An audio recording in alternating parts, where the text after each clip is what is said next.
ตอนนี้ค่อยมาหนองคายแต่บัดนี้มาจากไปทางใดบุซับสนมาตอนนี้มาลงทางวันนี้สีอ้อมไปทางแคมป์ของเบิ่งตามโลเคชั่นบุ้งว่าทางนี้จะไปออกใส่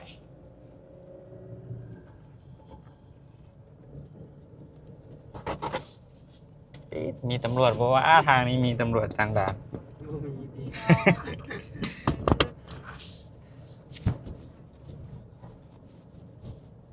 ตอนนี้บูฮูเลยว่าอยู่เส้นทางเท่าไหร่ตอนนี้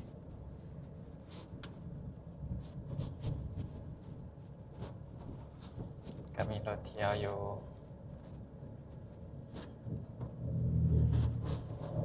มันมาได้ยังไงวะรถคันนั้น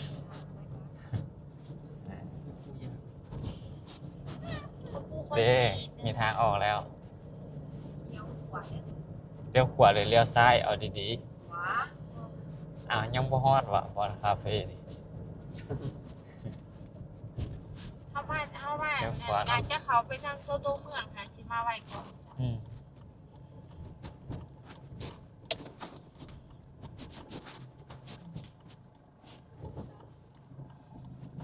ฟังไหนเดี๋ยวฟัง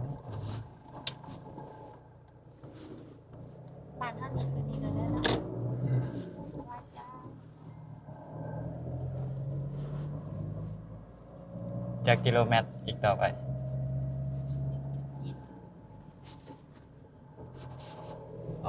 ตอนนี้ออกมาทางใหญ่แล้วซีดีประธานร้านใช่ประธานก้างน้ำกับประธานร้านนี่แหละแมนนี่แหละประธานร้านเจนุกอยากไปบ่อยากแวะบ่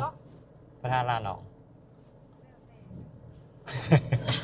เอาใหญ่มาจากคอพ่ออะไรทิ้งแจ้งดิโซนนี้กำลังกับปันไหนไปซื้อมันบ่